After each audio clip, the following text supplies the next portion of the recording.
So I'm going to show you how to change the high beam bulb on your International, I think this is an HX model, from halogen to LED.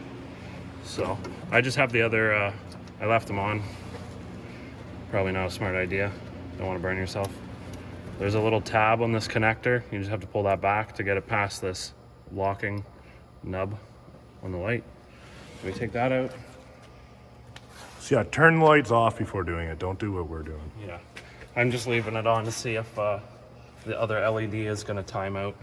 A lot of these trucks will, I'm going to grab this bulb. A lot of these trucks will know the resistance is different. That's how it tells that the bulb's out, and it'll put a message on the dash.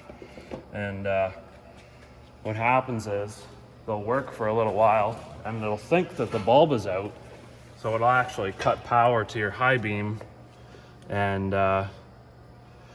turn your low beams on to give you some light. So in that case, you'll have to put a resistor in line. And we got a video on that. Sometimes these bulbs don't quite go in, and that's because these this little O-ring here is dry, so I have to put some lube on that. All right, so I got myself some silicone-based lube for this rubber O-ring. And just make sure that you just get it on the O-ring. And it may go in on your light, I don't know, but in case on this truck, it's the tolerance is just so tight that the O-ring's not slipping into the light housing. It's just trying to push the O-ring up. So another thing to keep in mind, these are, like, they do have a positive and negative on them. So they're directional as far as the electrical circuit goes. With these halogen lights, you can plug them in either which way, they're going to turn on. But for instance, you plug this in, it doesn't turn on.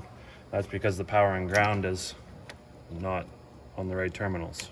So that actually makes a difference. And you can see that they've put these little locking nubs on either side depending on which way your wiring harness is wired. So unfortunately, the locking tab's on the bottom, which is a real pain.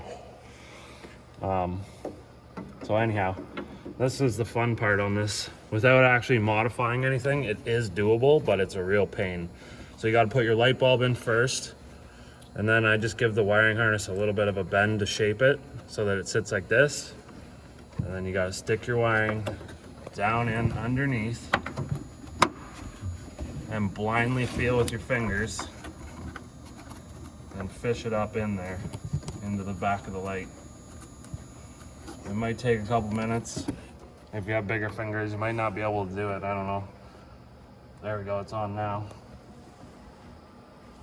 There, it's locked in place. It'll be fun for the next guy. I know I tried to plug it in first and then turn it and put it in, but the light housing, the way it is, it just interferes. You can't do it, there's no room to do it. So it's a good idea too. These caps, they have also a rubber gasket on them. Some silicone spray does wonders to keep that from binding up or getting jammed. Or you can use some silicone lube. As long as it's silicone based, it's not going to harm the rubber. You don't want to put anything petroleum on there like anti-seize, or some spray lubes are petroleum based. That's going to make the rubber swell and then compromises your seal. You end up getting moisture in the lights, stuff like that. So there we go.